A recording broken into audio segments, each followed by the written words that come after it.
80 और 90 के दशक की खूबसूरत एक्ट्रेस ऐसी हैं जो इन दिनों भी फिल्म इंडस्ट्री में एक्टिव हैं। उन्हीं में शामिल है पूनम ढिल्लों, जो आज भी उतनी सुंदर लगती हैं जितनी पहले थी। वो सिर्फ 16 साल की थी जब मिस इंडिया का खिताब उन्होंने अपने नाम कर लिया था और भारत में वैनिटी वैन लाने वाली वो पहली हीरोइन है। चलिए पूनम ढिल्लों की जिंदगी से जुड़ी कुछ खास बातें आपको बताते हैं। प्रोफेशनल लाइफ में तो पूनम सक्सेसफुल रही, वहीं चर्चे तो उनकी पर्सनल लाइफ के भी बहुत होते रहे। शादी के बाद एक्स्ट्रा मैरिटल अफेयर चलाने का किस्सा भी काफी चर्चा में रहा था और ये अफेयर उन्होंने पति को सबक सिखाने के लिए चलाया था और अपनी इंडस्ट्री में वैनिटी वैन लाने वाली भी वही थी। वैसे तो आज हर तीसरे स्टार के पास अपनी वैनिटी वैन है, लेकिन एक समय ऐसा भी था जब किसी के पास वैन नहीं थी। पूनम एक बार लॉस एंजलिस में गई तो वहां उन्होंने वैनिटी वैन देखी, जिसे देख उन्हें लगा कि हमारी फिल्म इंडस्ट्री के पास भी ये होनी चाहिए। फिर क्या था, भारत आते ही उन्होंने 25 वैनिटी वैन मंगवा ली थी। चलिए आपको पूनम की शुरुआती जिंदगी और शादी के बारे में भी बताते हैं। 18 अप्रैल 1962 को उत्तर प्रदेश के कानपुर में पैदा हुई पूनम को लोग बचपन से ही बहुत प्यार करते थे, क्योंकि उनका चेहरा बहुत ही मासूम और प्यारा था।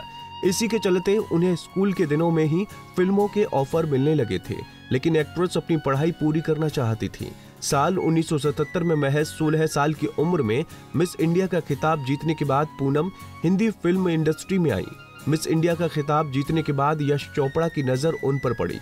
यश चोपड़ा ने उन्हें फिल्म त्रिशूल ऑफर की, लेकिन उन्होंने पहले ये ऑफर ठुकरा दिया था क्योंकि वो अपनी पढ़ाई पूरा करनी चाहती थी, लेकिन बाद में मनाने पर वो राजी हो गई थी।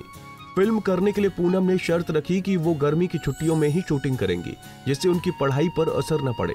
उनकी फिल्म त्रिशूल रिलीज हुई और हिट भी रही। अपने करियर के शुरुआती दिनों में पूनम यश चोपड़ा के घर में ही रहती थी, लेकिन दोनों के ज्यादा समय साथ गुजारने को लेकर कई बातें बनी, लेकिन एक्ट्रेस ने इस सब बातों को अफवाह ही बताया था। पूनम जब 10वीं क्लास में थी तब वो फिल्म त्रिशूल से स्टार बन चुकी थी।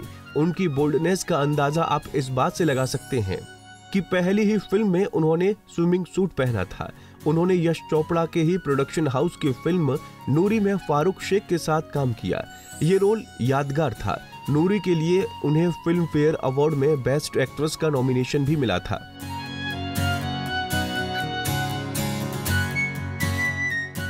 पर्सनल लाइफ की बात करें तो अपने 10 साल के सफल फिल्मी करियर के बाद पूनम ने 1988 में फिल्म मेकर अशोक ठकेरिया से शादी की।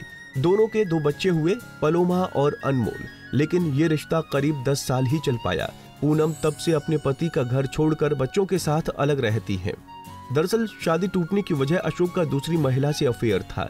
जब पूनम को इस बारे में खबर हुई तो उन्होंने पति को सबक सिखाने के लिए खुद एक्स्ट्रा मैरिटल अफेयर किया, जिससे उनके पति को अपनी गलती का एहसास हो सके, लेकिन ऐसा हुआ नहीं। इसके बाद एक्ट्रेस ने पति से तलाक ले लिया। हालांकि अशोक से पहले पूनम किसी और के प्यार में भी पड़ रही थी। 1980 में एक फिल्म की शूटिंग के दौरान पूनम की मुलाकात राज सिप्पी से हुई। इसी दौरान दोनों करीब आए थे, लेकिन राज पहले से ही शादीशुदा थे। पूनम इसके बावजूद राज से शादी करना चाहती थी। हालांकि डायरेक्टर अपने परिवार को छोड़ने के लिए तैयार नहीं हो सके। पूनम ने भी उनसे किनारा कर लिया।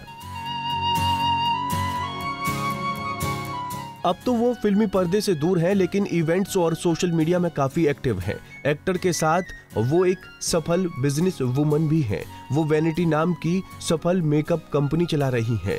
इसके अलावा वो सनशाइन ट्रैवल एंड टूर्स की डायरेक्टर भी हैं।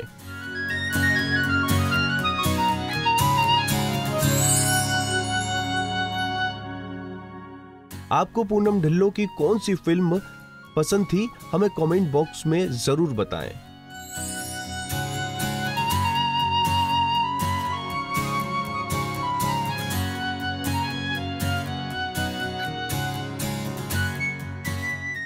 नारी से जुड़ी मोर अपडेट्स के लिए हमारे इंस्टाग्राम को फॉलो, फेसबुक को लाइक और यूट्यूब चैनल सब्सक्राइब करना ना भूलें।